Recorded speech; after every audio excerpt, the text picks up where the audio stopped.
పాపం చూశారు అల్లు అర్జున్ గారు అరెస్ట్ కానివ్వండి ఇవి కానివ్వండి ఆవిడ లేడీ చనిపోయి ఉన్నారు, నష్టపరిహారం ఇచ్చారు. ఆ ప్రభుత్వం అక్కడ హైదరాబాద్ కాబట్టి ఎలా అనిపించింది? కొంచెం బాధగా అనిపించిందా? బాధ అంటే ఆవిడ మరి మనం లేడీస్ కొంచెం జాగ్రత్తగా ఉండాలి. ఆయన మాత్రం ఏం చేయలేరు కదా. ఆయన పోనీ ఆవిడ చనిపోయినందుకు ఇంక తిరిగి తీసుకురాలేరు. ఆయన అయితే నష్టపరిహారం ఇచ్చారు కదా. ఇంక మరి వాళ్ళు కూడా కొంచెం అర్థం చేసుకొని ఆయన్ని కొంచెం వదిలితే బాగుంటుంది. అక్కడ ప్రభుత్వం ఏమో కాంగ్రెస్, అక్కడ రేవంత్ రెడ్డి గారు కొంచెం ఆయన సపోర్ట్ ఇవ్వలేదని చెప్పి చేసినట్టుగా కొంతమంది అంటున్నారు. ఏమంటారు మేడం? జనరల్ గా ఆ విషయం కూడా ఉందంటున్నారు. ఆ విషయం ఉందంటే మరి ఇంకా చనిపోయిన మనిషి అయితే తిరిగి రారు కదండి. ఆవిడకి నష్టపరిహారం చేసినప్పుడు కొంచెం వదిలేయాలి చూస్తూ. ఎందుకంటే మోహన్ బాబు గారికి అట్లా చూశారు, మొన్న మైక్ లాక్కుని మరీ కొట్టినా కానీ ఆయన పట్టించుకోలేదు. ఇదే హైలైట్ అన్నట్టుగా చేశారు. ఎందుకంటారు పాపం? ఎందుకంటే ఆయన వెళ్ళడం వాస్తవమే, ఉండడం వాస్తవమే, కానీ ఎవరిని ఉద్దేశపూర్వకంగా చేయలేదు అనేది ఇక్కడ పాయింట్. ఫ్యాన్స్ అనేవాళ్ళు పొద్దున్నే ఏ కండిషన్లో ఉంటారో అందరికీ తెలుసు. కొత్త సినిమా రిలీజ్ అయినప్పుడు కొంచెం ఫ్యామిలీలు వెళ్ళకుండా ఉంటే బాగుంటుంది. స్టార్టింగ్ 2 days 3 days ఫ్యామిలీస్ కాకుండా తర్వాత వెళ్ళినా పర్వాలేదు. మరేంటి మేడం, నిన్న సాయంత్రం బెయిల్ వచ్చినప్పటికి మార్నింగ్ వదిలేరు. ఆయన కూడా అందరూ సపోర్ట్ ఇచ్చినందుకు థ్యాంక్స్ అంటున్నారు. మరి చూస్తే ఎలా అనిపించింది? మరి నిజం సపోర్ట్ ఇవ్వాలి అనుకుంటున్నాం మేము కూడా ఆయనకి. ఎందుకంటే నలుగురిలో తిరిగే ఆయన కాబట్టి, ఇంకా ఆవిడకి నష్టపరిహారం చేశారు కాబట్టి కొంచెం వదిలేస్తే బాగుంటుంది.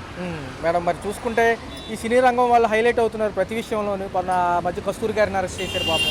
ఆవిడేదో తెలుగు వాళ్ళ మీద అనుచిత వ్యాఖ్యలు చేశారని కొంచెం దుందుడుగ్గా వెళ్తుందంటారు గవర్నమెంట్ అక్కడ. ఎందుకంటే నాగార్జున కూడా పడేశారు కదా, కన్వెన్షన్ హాల్ కూడా పడేశారు అక్కడ. సార్, ఎలా అనిపించింది అల్లు అర్జున్ గారికి సంబంధించి అరెస్ట్ పరిణామం? చూసుకున్నట్లయితే నిన్న మార్నింగ్ మొదలైంది, రాత్రి వరకు కొనసాగింది, పొద్దున్న రిలీజ్ అయ్యారు. ఓకే, ఎలా అనిపించింది అంటారు? కొంతవరకు కూడా ప్రాణం పోయినప్పటికీ కూడా నష్టపరిహారం ఇచ్చారు, కొంచెం బాధలో ఉన్నారు అందరూ కూడా. అందులో బాధపడాల్సిన విషయం ఏమి లేదండి.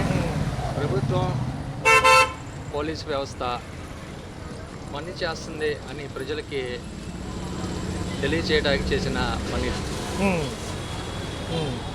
దీన్ని అందరూ వ్యవస్థ తన పని తను సక్రమంగా పనిచేస్తుంది అని తెలుసుకోవడానికి ఇది ఒక నిదర్శనం.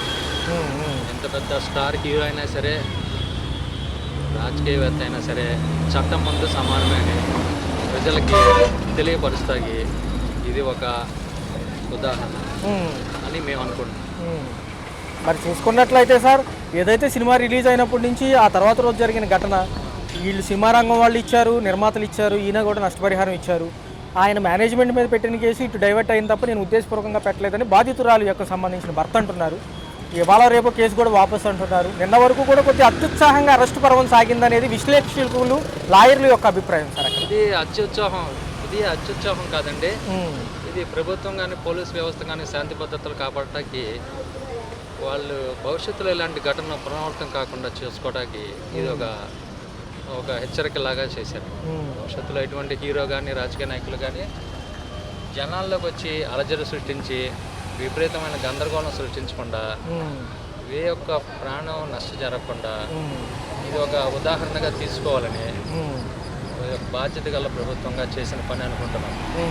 అదే సో బెయిల్ రావడం, నిన్న టైం దాటిపోవడంతో రాత్రి వరకు అక్కడ ఉంటాం, మార్నింగ్ 7:30కి బయటకు వచ్చారు.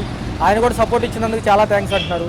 కోర్టులో జరిగిన పరిణామాలు చూసినా ఉద్దేశపూర్వకంగా జరగలేదు కాబట్టి బెయిల్ దొరికిందని వాళ్ళు అంటున్నారు. ఎలా ఇదంతా పెద్ద నేరం కింద పరిగణించుకోలేదు కోర్టు కానీ అధికారులు కానీ. ఇది ప్రజలకి కానీ సామాన్యులకు కానీ ఒక హెచ్చరిక లాంటిదండి.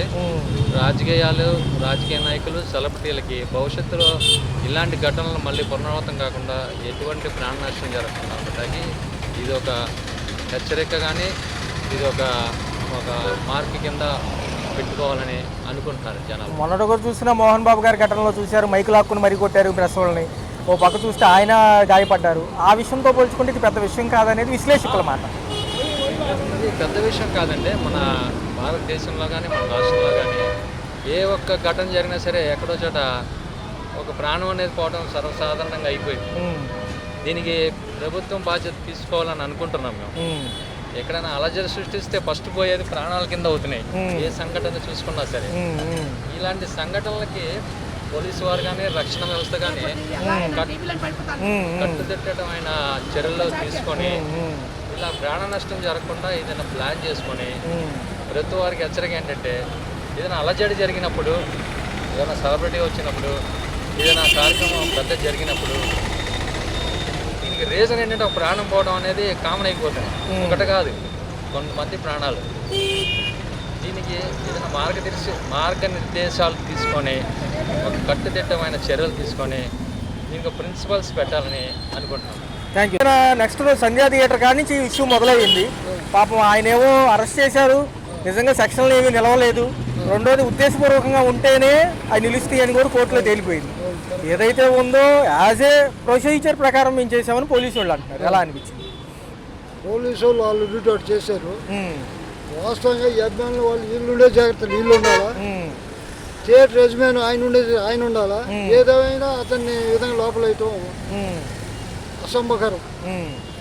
ఎందుకంటే ఇంకో వాదన కూడా పెడుతుంది, కొంతవరకు ఒక కాంగ్రెస్ ప్రభుత్వం కాబట్టి కొంత భయాందోళనకు గురి చేస్తున్న మాట వాస్తవమే. శ్రీరంగం వాళ్ళని ఏదైనా అదుపులో తెచ్చుకోవాలని అక్కడ అలా బిహేవ్ చేసి ఉంటారనేది కొంతమంది ఉద్దేశం. విశ్లేషకులు కూడా అదే అంటున్నారు. ఇంకో కోణం కూడా ఉందండి, ఏంటంటే అతను హీరోగా అతను రాకూడదు.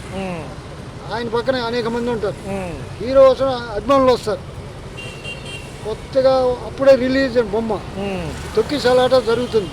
ఆ టైంలో ఆయన రాకుండా ఉంటే బాగుండేది నా అభిప్రాయం. వచ్చాడు కాబట్టి అభిమానంతో మనం జాగ్రత్త ఎంత జాగ్రత్త జరగద్దు.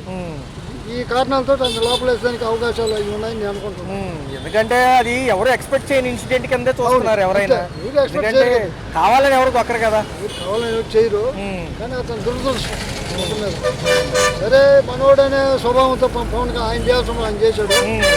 జాగ్రత్త పడితే ఇటు పక్క మైత్రి మూవీ మేకర్స్ డబ్బులు ఇచ్చారు, అల్లు అర్జున్ గారు కూడా డబ్బులు ఇచ్చారు. అదే పోయిన ప్రాణం తిరిగి రాదు కాబట్టి ఎలా ఉండబోతుందని వీళ్ళు అంటున్నారు. ఇటు కూడా గొప్ప విషయం సార్, ఇటు బాగానే ఇచ్చాడు.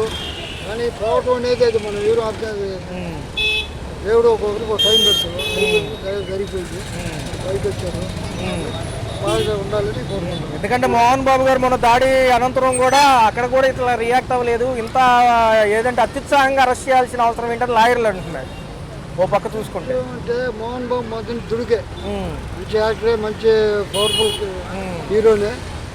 దుడుగుతనాలన్నీ ఇప్పుడు బయట వస్తున్నాయి. ఎందుకంటే రిపోర్టర్ని ఇలా మా లోగో లాక్కుని కొట్టినప్పటికీ తప్పు సార్, అది చాలా తప్పు. అది ఇందులో తీసుకోవాలి, క్లియర్ చూపించారు కదా, అది పర్పస్. ఆయన ఏమి చేయలేదు, ఆయన ఏమో ఇలా హాస్పిటల్లో అడ్మిట్ అయ్యారు. ఇక్కడ అసలు ఉద్దేశపూర్వక చర్యలు ఏమీ లేని చోట ఒక ఇన్సిడెంటే కదా జరిగింది, ఒక యాక్సిడెంట్ లాంటిది అది. మరి అక్కడ ఎంత ఎందుకు చేశారంటే ఆయనేమో విశ్లేషకులు కొంచెం ఈయన రేట్లు పెంచినప్పటికీ కూడా ఈయన పేరు చెప్పలేదంట కదా, రేవంత్ రెడ్డి గారి పేరు చెప్పలేదు ఆయన నోటి ద్వారా. అందుకే కొంచెం ఉద్దేశపూర్వకంగా జరిగిందని అక్కడ విశ్లేషకులు, అక్కడ రాజకీయ నాయకులు అంటున్నారు. సార్ రేట్లు పెంచారంటే యాక్టర్ ఎవరన్నా కానివ్వండి, రాజకీయ ఆయన ఒకే పందాలో పంచుకుంటూ పోయాడు. ఈయన అన్ని 4 వైపులు చూసుకుంటూ వస్తున్నాడు. అభివృద్ధి పనులు చూడాలా, ఆయన చేసిన బొక్కలు పొడవాలా, ఈ సంక్షేమ పథకాలు ఇవ్వాలా, ఇవన్నీ చూసుకుంటూ వచ్చినప్పుడు కొద్ది కాలం రేట్లు అయితే పెరుగుతాయి. ఈ అవగాహన ఉంటే రేట్లు పెరిగి ఈయన వల్ల పెంచాలనుకోవడం పొరపాటు. నువ్వు ఒకటే చేసుకుంటే బ్రహ్మాండం చేయొచ్చు, అన్ని చూసుకుంటే రావాలన్నప్పుడు రేట్లు కూడా పెరగదు. మనం అర్థం చేసుకోవాలి ప్రజలు కూడా. ఇప్పుడు ఏమో ఆయన కేసు వెనక్కి తీసుకుంటారంటున్నారు. బాధితురాలు సంబంధించిన భర్త ఎవరైతే అమ్మాయి చనిపోయిందో ఆయన భర్త అంటున్నారు, ఏమన్నా అక్కడ తప్పు జరిగింది ఒకటి, జరిగిన విషయం ఒకటి అంటున్నారు. డబ్బులు ఇచ్చారు కాబట్టి నేను కేసు వెనక్కి తీసుకుంటాను. మంచి నిర్ణయం సార్, అయిన ప్రాణం ఎవరికి రాదు. వాళ్ళ భర్త గారి నిర్ణయం మంచి నిర్ణయం అది. Okay sir, okay. నిన్న చూశారు సినీ రంగం వ్యక్తి అరెస్ట్ అయ్యారు, అల్లు అర్జున్ గారు. ఎలా ఉంది ఆ హడావుడి? నిన్న సాయంత్రం వరకు కొనసాగింది. ఏమనిపిస్తుంది జనరల్గా?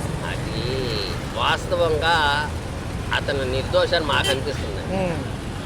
ఒక నాయకుడు వచ్చాడంటే జనం వస్తారండి, ఒక హీరో వచ్చాడంటే వేలల్లో వస్తారండి. అది స్థానికంగా కంట్రోల్ చేయాల్సిన పోలీసుల చేతుల్లో పని. ఏమంటే పోలీసులు చేయాల్సింది. ఒక హీరో వస్తున్నాడంటే తెలియదండి. అతను ప్రతి సినిమాకి అక్కడ ఓపెనింగ్కి వెళ్తాడు, రివ్యూ థియేటర్ అది ప్రతి దానికి వెళ్తాడు. అది పోలీసుల వైఫల్యాన్ని కప్పిపుచ్చుకోవడానికి వాళ్ళ మీద తోసి పాపం ఆయన అరెస్ట్ చేసి. పవన్ కళ్యాణ్ గారు వచ్చినప్పుడు ఎంతోమంది పడిపోయి చనిపోయిన వాళ్ళు ఉన్నారండి, బ్యానర్లు కట్టి కట్అవుట్లు లేకపోతే. అప్పుడు ఎవరిని అరెస్ట్ చేయలేదు. ఎక్కడా కూడా సార్ నిన్న లాయర్లు చెప్పడం కానివ్వండి, అరెస్ట్ చేయలేదు. అదే సార్ వాళ్ళు కూడా ఏమన్నారంటే ఇవన్నీ నిలవని కేసులండి, ఉద్దేశపూర్వకంగా ఏమి లేవు కదా. ఏంటంటే పోలీసుల వైఫల్యాన్ని కప్పిపుచ్చుకోవడం. ప్రభుత్వం ఎవడైనా మాకు ఒకటే, చిన్నోడైనా పెద్దోడైనా చట్టం ఉందని జనాలకి చెప్పడం కోసం చేసిన ఆతృతలో చేసినటువంటి అరాచకం ఇది. ఆతృతలో ప్రభుత్వం చేసిన అరాచకం తప్ప పోలీసులకి ఇన్ఫర్మేషన్ ఇచ్చామంటున్నారు వాళ్ళు. వాళ్ళ లాయర్ చెప్పాడు, ఏసీపీకి ఇచ్చామంటే మేము వస్తున్నామంటని. థియేటర్ మేనేజ్మెంట్ లాయర్ చెప్పాడు, అల్లు అర్జున్ లాయరు చెప్పాడు, వాళ్ళ పిఏ కూడా అయ్యా మేము పలానా టైంకి ఇచ్చామని డేటా కాల్స్ ఉంటాయి కదా, అవును. అబద్ధాలు ఆడితే పోనీ అనుకోవచ్చు. చేసి అది పోలీసుల వైఫల్యాన్ని కప్పిపుచ్చుకోవడానికి అయ్యా తప్పుగా పాప అతను కూడా చనిపోయాడంటే అయ్యో బాధపడి నేను 10 లక్షలు అవును సార్, అవును. ఇస్తున్నాను. మైత్రి మూవీ మేకర్స్ కూడా ఇచ్చారు సార్. అది చాలా ఉమ్, హృదయానికి కత్తుకునే అంశం అది. ఉమ్, తన వల్ల జరగలేదు ఉమ్, అది ప్రజల వల్ల లేదా ప్రభుత్వ వైఫల్యమో లేదా పోలీసుల వైఫల్యం వల్ల జరిగిందే తప్ప తను చెయ్యాలని చేయలేదు కదండి. ప్రతి సినిమాకి వచ్చేదే ఆయన ప్రతి సినిమా ప్రివ్యూకి అక్కడికి వస్తారు. కొత్తగా వచ్చిందేం కాదు. నిజంగా కేసు పెట్టిన ఆయన కూడా నేను మేనేజ్మెంట్ మీద పెట్టానండి, వాస్తవమే జరిగిన సంఘటనకి ఆయన మీద పెట్టలేదండి, నేను వాపస్ తీసుకుంటాను, నాకు నష్టపరిహారం అందింది అంటున్నాడు. అవునండి. అతను చెప్పింది ఏంటంటే మేనేజ్మెంట్ వైఫల్యం చెందిందని చెప్పి పెడితే మేనేజ్మెంట్ ఈయన అని చెప్పి తీసుకెళ్ళిపోయింది. ఓకే. కోర్టులో ఏం కళ్ళు మూసుకోలేదు కదండి. ఏదో ఎప్పుడో ఒక దాంట్లో అంటే తప్పుడు తీర్పులు ప్రతి దాంట్లో రాదు కదా. ఇంతమంది వాస్తవాలు చెప్తున్నప్పుడు అది పబ్లిక్గా జరిగింది, 4 గోళ్ల మధ్యలో జరిగింది అయితే నలిపేసి కప్పేస్తారు. పబ్లిక్గా జరిగింది పాపం, దానికి అతను స్పందించాడు. ఓకే. 10 లక్షలు స్పాట్లో ఇస్తానండి అయ్యా, నా వల్ల తప్పు జరిగినా జరగకపోయి నేను ఇస్తానన్నాడు. అంతే కదండి. ఆ మానవత్వాన్ని సాడుకోకుండా ఆ మనిషిని చేసి అంటే సార్ మరొక కోణం వినపడుతుంది, నిజమో కాదో తెలియదు కానివ్వండి, ఈయన కొంచెం దుందుడుగ్గా వెళ్తున్నారు రేవంత్ రెడ్డి గారు. ఎందుకు అంటే ఫస్ట్ నుంచి వస్తున్నారు, నాగార్జున విషయం కాడి నుంచి చూసుకుంటే ఇక్కడ ఆగింది. మరి ఎలా అనిపిస్తుంది, ఏమన్నా ఆయనకి సపోర్ట్ లేదని ఇట్లా అనొచ్చు అంటారా? రేవంత్ రెడ్డి గారు ఏంటంటే అతను కొత్తగా ముఖ్యమంత్రి అయ్యాడు, అతను ఏం చేస్తున్నాడో అతనికి అందుబాటు కానటువంటి పరిస్థితిలో ఉన్నాడంటే ఇతరులు చెప్పింది వినొచ్చు, తను స్వయంగా తీసుకున్న నిర్ణయం కావచ్చు. ఏదైనా సరే సినీ ఇండస్ట్రీస్ మీద అన్నది ఒక తప్పుడు కోణంలో వెళ్తున్నాడు అతను. అది ప్రజలకి సూచాయిగా కాదు, పబ్లిక్ అర్థమవుతుంది.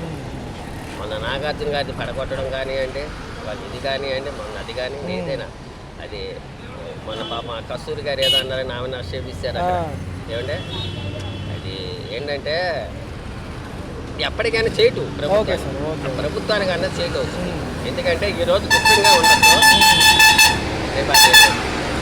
ఒక హీరో అనగా వేలాది మంది అబ్బాయిలు అతను బాధపడి వేలాది మంది కూడా మార్పు వస్తుంది కదండి. అది నేను మొదట చెప్పింది అదే, నాయకుల్లో మార్పు వస్తే నాయకుల్లో మార్పు వచ్చింది అనుకోని ప్రజలు హ్యాపీగా ఉంటారు.